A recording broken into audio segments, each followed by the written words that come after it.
Hello everyone, आज की class में हम स्टार्ट करेंगे significant figures in algebraic operation. Previous lecture में हमने स्टडी किया था कि सिग्निफिकेंट फिगर्स क्या होते हैं और उनके क्या क्या रूल होते हैं कैलकुलेट करने की कि इस टर्म में इतने सिग्निफिकेंट फिगर हैं। अब हम देखेंगे कि एडिशन और सब्ट्रैक्शन में सिग्निफिकेंट फिगर हम कैसे कैलकुलेट करते हैं।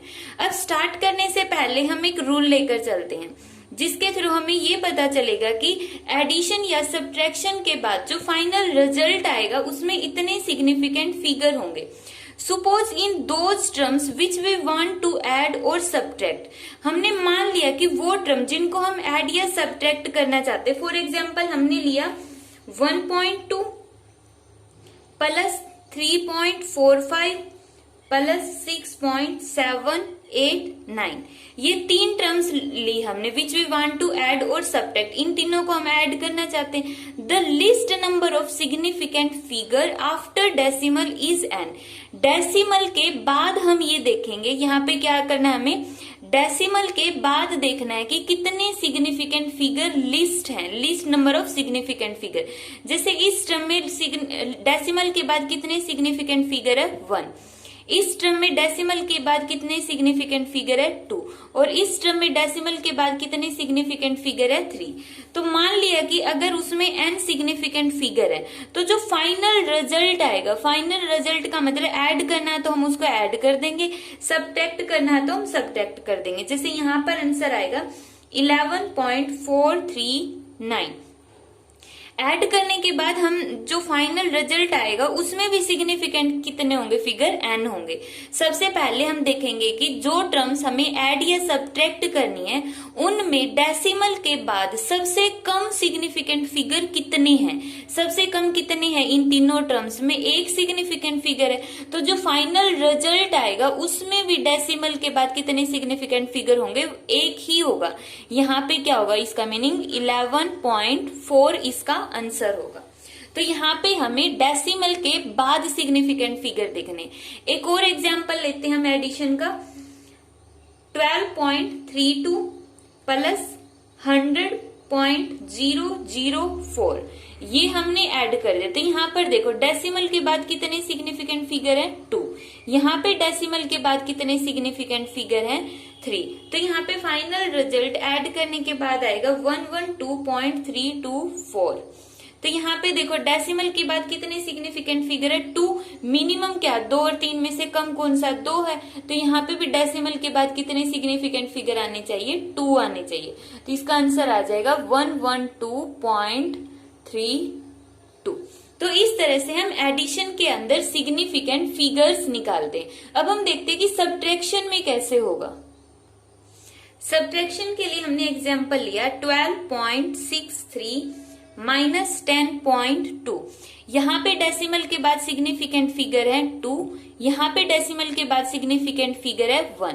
तो जो फाइनल रिजल्ट आएगा उसमें कितने सिग्निफिकेंट फिगर होंगे, यहाँ पर एक ही होगा क्योंकि हमें मिनिमम सिग्निफिकेंट फिगर देखनी है।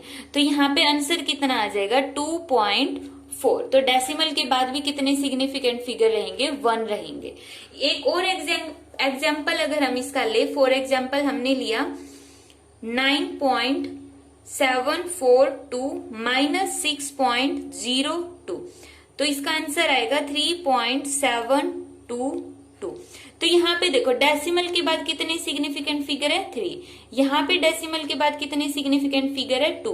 तो फाइनल रिजल्ट में भी कितना आनी चाहिए, 2 आनी चाहिए। तो आंसर आएगा 3.72। तो इस तरह से हम एडिशन और सब्ट्रैक्शन के अंदर सिग्निफिकेंट फिगर्स निकालते हैं। तो ये तो हो गया एडिशन और सब्ट्रैक्शन का। अब हम देखते हैं मल्टीप्लीकेशन और डिवीजन में। अब जैसे मल्टीप्लाई में और डिवीजन में रूल अलग होता है। इसमें क्या होता है कि जो भी मेजर्ड वैल्यू है जिनको हमें मल्टीप्लाई या डिवाइड करना है, जैसे इसमें हो गई 1.2 और 36.72, इनके अंदर जो list number of significant digits होगी bn।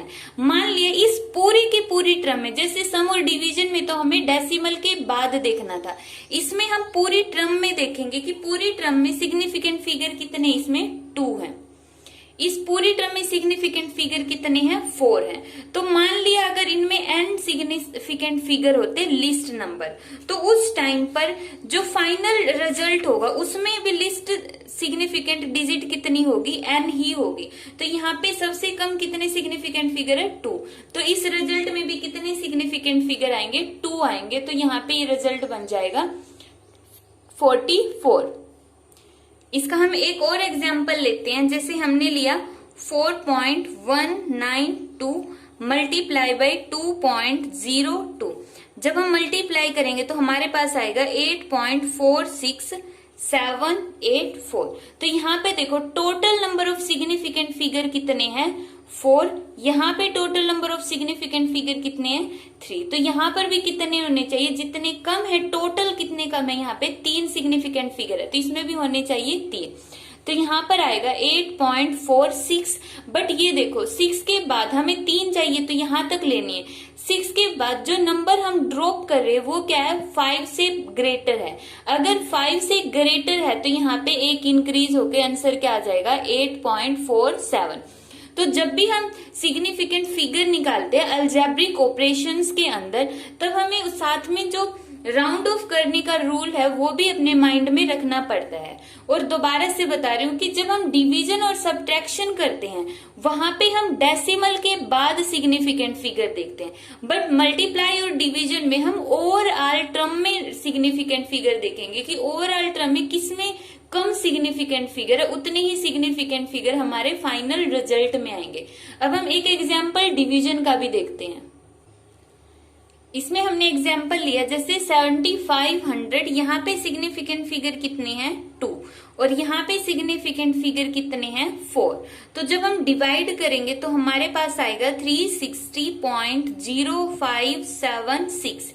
तो फाइनल रिजल्ट में भी कितने सिग्निफिकेंट फिगर होने चाहिए? सिर्फ 2 सिग्निफिकेंट फिगर होने चाहिए। तो यहाँ पे रिजल्ट कितना आएगा? 360। अब 360 में भी कितने सिग्निफिकेंट फिगर है? यहाँ पे 2 सिग्निफिकेंट फिगर है।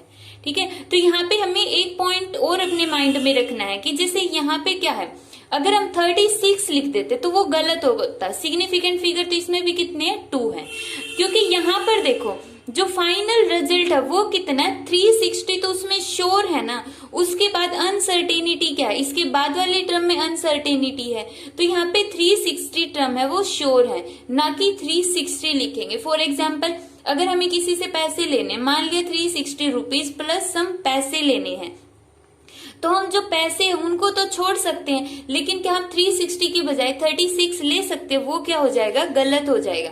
तो यहाँ पे हमें सिग्निफिकेंट फिगर के रूल के साथ साथ ये भी माइंड में रखना है कि उसका फाइनल आंसर है वो किस तरह से बन रहा है। जैसे इसमें 360 पॉइंट समथिंग बना है, तो मतलब 360 तो उसमें श्योर टर्म है ना, तो 360 आंसर आएगा इसका। और उसके बाद यहाँ पर भी सिग्निफिकेंट फिगर कितने हैं? 2 ही सिग्निफिकेंट फिगर है। ठीक है, तो इसका आंसर हो जाएगा 2। नेक्स्ट है ऑर्डर ऑफ मैग्नीट्यूड कैलकुलेट करना। जैसे कोई भी फिजिकल क्वांटिटी है उसको हम ऐसे लिखते हैं। फॉर एग्जाम्पल हमने लिया 3.00 इंटू 10⁸। तो ये जो फिजिकल क्वांटिटी होगी और ये वैल्यू किसकी है? स्पीड ऑफ लाइट की। तो सी यहाँ पर क्या है? एक फिजिकल क्वांटिटी है, उसको हमने रिप्रेजेंट किया a इंटू 10⁻b की फॉर्म में। तो जो a की वैल्यू है वो किसकी कहाँ पर लाई करनी चाहिए? हमेशा 1 से लेकर 10 तक लाई करनी चाहिए, चाहे उसकी वैल्यू 1 2 3 4 5 6 7 8 9 या फिर 10 ही 9 तक ही बल्कि। और बीच में क्या आ सकता है? पॉइंट आ सकता है, जैसे 1.2 हो सकता है, 2.0 हो सकता है, 2.666 हो सकता है। लेकिन स्टार्टिंग की टर्म कहाँ से कहाँ तक होनी चाहिए? 1 to 10 के बीच में होनी चाहिए। ठीक है, अब हम देखते हैं यहाँ पे जो b है, b क्या होगा? b 10 की पावर होगी और उसकी वैल्यू क्या हो सकती है? नेगेटिव और पॉजिटिव दोनों हो सकती है। और ऑर्डर ऑफ मैग्नीट्यूड किसको बोलेंगे हम? b को ही हम ऑर्डर ऑफ मैग्नीट्यूड बोलेंगे। तो यहाँ पर देखो जो a है वो कितना है? 3.00। तो ये किसके बीच में लाई कर रही है? 1 और 10 के बीच में लाई कर रही है। यहाँ पे ऑर्डर ऑफ मैग्नीट्यूड कितना होगा? Order of magnitude is 8। तो इसको हम क्या बोलते हैं? Scientific notation. Scientific notation. कोई भी फिजिकल क्वांटिटी की साइंटिफिक नोटेशन हम इस वैल्यू को बोलेंगे, और ऑर्डर ऑफ मैग्नीट्यूड कितना होगा इसमें 8 होगा। फॉर एग्जाम्पल हमने वैल्यू ली चार्ज ऑन इलेक्ट्रॉन, वैल्यू कितनी है 1.6 इंटू 10⁻⁻19 कूलम।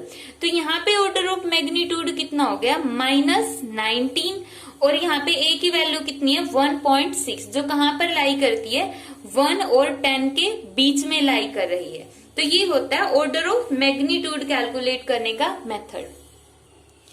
नेक्स्ट है एक्यूरेसी और प्रीसीजन क्या होता है। सबसे पहले हम देखते हैं एक्यूरेसी। जैसे एक्यूरेसी के नाम से ही पता चल रहा है, क्या फीलिंग आ रही है एक्यूरेसी से, कि बिल्कुल एक्यूरेट है, एग्जैक्ट वैल्यू है।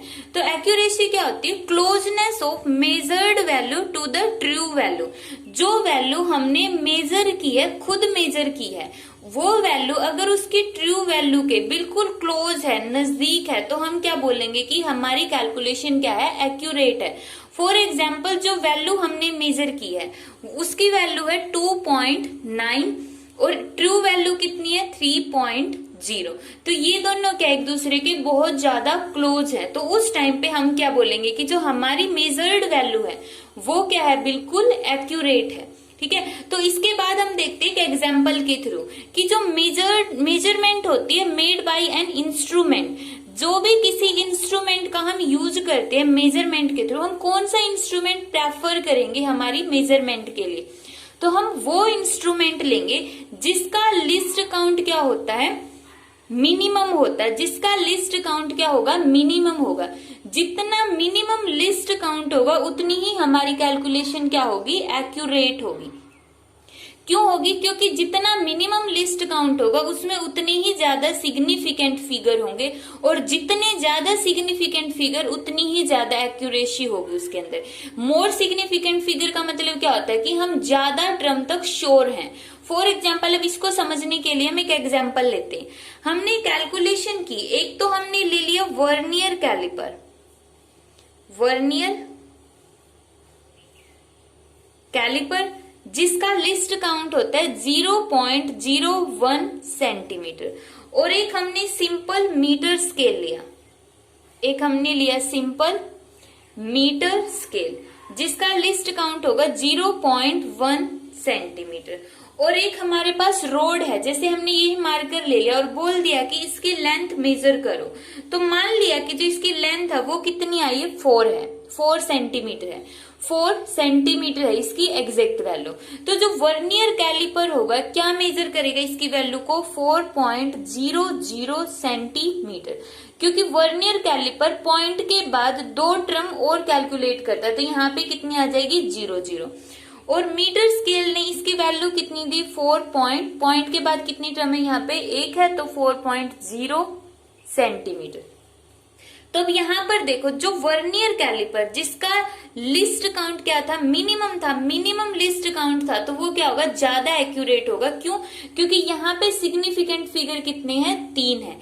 ज्यादा सिग्निफिकेंट फिगर मीन ज्यादा एक्यूरेट, लिस्ट या मिनिमम लिस्ट काउंट मीन ज्यादा एक्यूरेट, तो यहाँ पे हो गया 3। और जो मीटर स्केल है यहाँ पे लिस्ट काउंट क्या सिर्फ 0.1 है, और सिग्निफिकेंट फिगर कितने हैं, 2 है। तो इसका मतलब सबसे ज्यादा कौन इसमें एक्यूरेसी देगा, वर्नियर कैलिपर ज्यादा एक्यूरेसी देगा, क्योंकि इसका लिस्ट काउंट क्या है, सबसे कम है। सबसे कम लिस्ट काउंट सबसे ज्यादा सिग्निफिकेंट फिगर, और सबसे ज्यादा सिग्निफिकेंट फिगर का मतलब क्या होगा कि वो सबसे ज्यादा एक्यूरेट है। तो एक्यूरेसी का मतलब क्या होगा, जो वैल्यू हमने मेजर की है वो किसके नजदीक होनी चाहिए, उसकी ट्रू वैल्यू के नजदीक होनी चाहिए। तो हम क्या बोलेंगे उसको कि वो एक्यूरेट है। नेक्स्ट आता है प्रीसीजन। क्या होता है प्रीसीजन, मतलब प्रीसाइज है। इसका मीनिंग क्या होगा, जैसे हम कोई भी कैलकुलेशन करते हैं लैब के अंदर, उसको क्या करेंगे, बार बार चेक करेंगे। लैब में हमने एक एक्सपेरिमेंट किया, उसको बार बार करके देखेंगे, ये देखेंगे कि क्या हर बार सेम वैल्यू आ रही है। अगर हर बार लगभग सेम वैल्यू आ रही है तो इसका मतलब हमारा एक्सपेरिमेंट क्या है, प्रीसाइज है। मीन्स क्या होगा प्रीसाइज का, it is a measure of extent to which successive measurement means बार बार एक के बाद एक इस तरह से हम किए जा रहे हैं। और फिजिकल क्वांटिटी, किसी भी फिजिकल क्वांटिटी की बार बार मेजरमेंट कर रहे हैं और अगर वो सभी की सभी मेजरमेंट या तो एक दूसरे के बिल्कुल नजदीक है या फिर डिफर फ्रॉम वन अनदर, बहुत ही थोड़ी सी डिफर करती है, स्मॉल अमाउंट में वो डिफर करती है। फॉर एग्जाम्पल यहाँ पर हमने लिया कि कोई भी वैल्यू है, एग्जैक्ट वैल्यू उसकी कितनी है, मान लिया कि जो उसकी एग्जैक्ट वैल्यू है वो है 3.00 सेंटीमीटर। हमने जो फर्स्ट टाइम मेजर किया तो उसकी वैल्यू आई 2.99 सेंटीमीटर, सेकेंड टाइम मेजर किया तो 3.01 सेंटीमीटर, थर्ड टाइम मेजर किया तो फिर से 2.98 सेंटीमीटर, फोर्थ टाइम मेजर किया तो 3.00 सेंटीमीटर। तो यहाँ पे देखो इसी तरह अगर हम आगे भी मेजर करते तो इसकी वैल्यू क्या आ रही है, लगभग सेम आ रही है। हर बार क्या हो रहा है 2.99 और उसके बाद 3.01, उसके बाद 2.98, उसके बाद 3.00, फिर 2.99।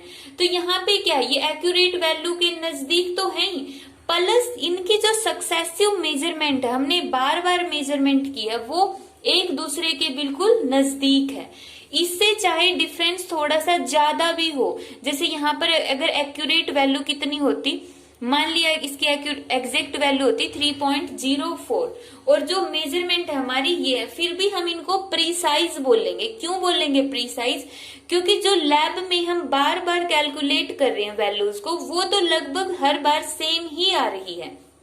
ठीक है, एग्जैक्ट वैल्यू से उनका जो डिफरेंस है थोड़ा सा अगर ज्यादा हुआ तो चल जाएगा, बट वो जो वैल्यू हम बार बार कैलकुलेट कर रहे हैं वो क्या आनी चाहिए, लगभग हर बार उनकी वैल्यू क्या होनी चाहिए, सेम होनी चाहिए। जैसे 2.99, 3.01, 2.90, 3.00, 2.99, ये क्या है, हर बार अप्रोक्सीमेटली सेम आ रही है। तो इसका मतलब हम जो एक्सपेरिमेंट कर रहे हैं वो क्या है, प्रीसाइज है। मीन्स या तो हम एक्सपेरिमेंट कर रहे हैं वो प्रीसाइज है, या फिर हम कोई भी चीज को मेजर कर रहे हैं, कोई भी चीज की कैलकुलेशन कर रहे हैं, वो कैसी है, हमारी प्रीसाइज है। तो ये होता है एक्यूरेसी और प्रीसाइज। नेक्स्ट लेक्चर में हम स्टडी करेंगे एरर क्या होता है।